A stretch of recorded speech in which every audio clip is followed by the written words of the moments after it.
Have you ever looked around your home and just felt overwhelmed? I know I have. It's that feeling where you see piles of things in every corner, clothes you haven't worn in years, books you've already read, little odds and ends that don't seem to have a home. It can feel like the walls are closing in and all that stuff is just weighing you down. It's so easy to think the only solution is to grab a big trash bag and just throw it all away. But what if I told you that what feels like waste could actually be a wonderful new beginning? What if it's not trash at all? I remember a time not too long ago when my own closet felt like a jungle.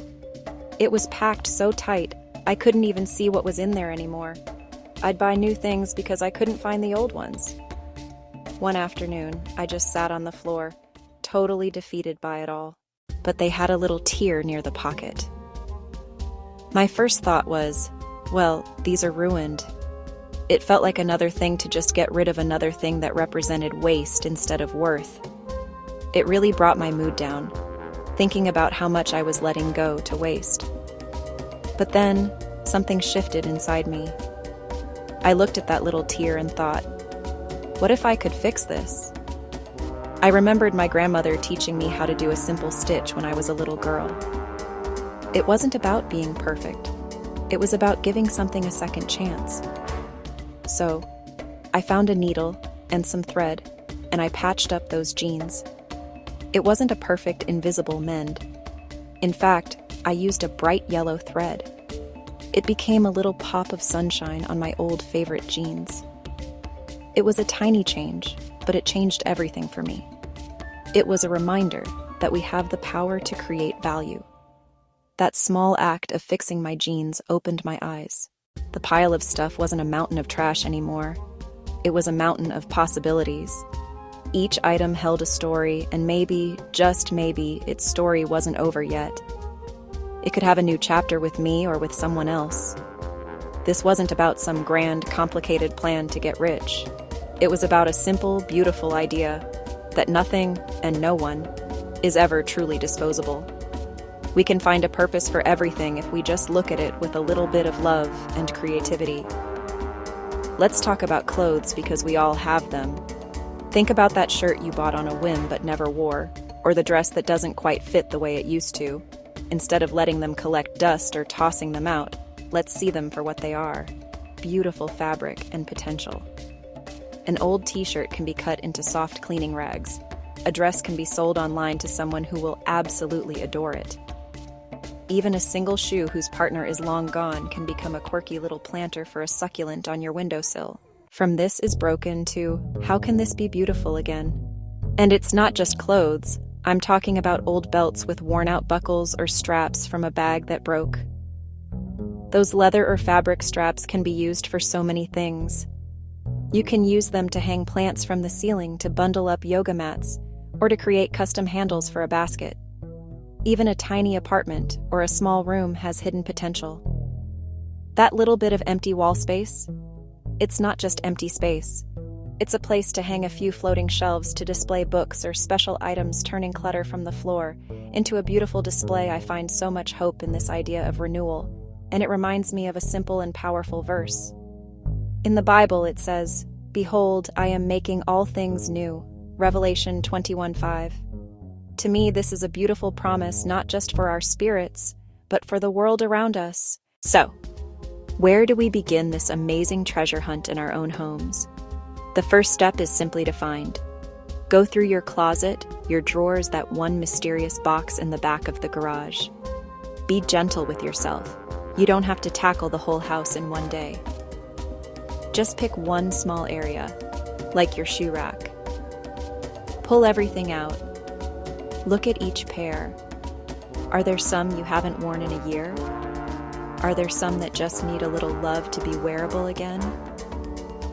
This is the discovery phase, where you're just taking inventory of the hidden gems you already own. Next comes the fun part. Fix. This is where your creativity gets to shine. That pair of shoes with the scuffed toe? A little bit of polish can make them look brand new. Those sneakers with the dirty laces? A quick wash, swapping in a new pair of colorful laces. Sometimes all it takes is a little glue, a needle and thread, or even a good cleaning. Think of it as a little spa day for your belongings. You're not just repairing an item, you're restoring its value and its story. Once you have your items found and fixed, it's time to decide their next adventure. This is where you can turn your efforts into income. You can sell them. Use online marketplaces to find a new audience. Take clear, bright photos. Write an honest description. You'll be amazed at what people are looking for. What feels like old news to you could be the exact vintage piece someone has been dreaming of. It's a beautiful way to connect with others and give your things a second life. Of course, not everything has to be sold. Another wonderful option is to donate. Your local shelters, community centers, thrift stores. Okay, I know this can all sound like a big project, but it doesn't have to be. Let's break it down into 5 super simple, totally doable steps you can take right now. I mean it, right after you finish reading this. First, find one thing. Don't think about the whole room or the entire closet. Just find one single item that you don't use anymore. It could be a scarf, a book, a coffee mug, anything. Holding that one thing in your hand makes it feel manageable. It's your starting point. No pressure, just one thing. Second, give it a quick fix-up. Now that you have your one item, what does it need? Does it need to be wiped down? Does it have a loose button you could quickly sew back on? Does it have a small price tag sticker that you can peel off? Spend just 5 minutes making it look its best. This simple act of care is so important. It's you, investing a tiny bit of time to honor the item and prepare it for its next journey. It's about transforming it from something you overlooked into something you're proud of. Third, snap a simple picture. You don't need a fancy camera or a photo studio. Your phone is perfect. Find a spot in your home with good natural light, like near a window. Place your item against a plain background, a wall, a piece of paper, a clean tabletop. Take a few clear photos from different angles. A good, honest picture is everything. It helps someone else see the potential that you've just uncovered. It's you showing the world the little piece of treasure you've polished up.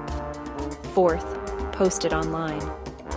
This might sound scary, but I promise it's easier than you think.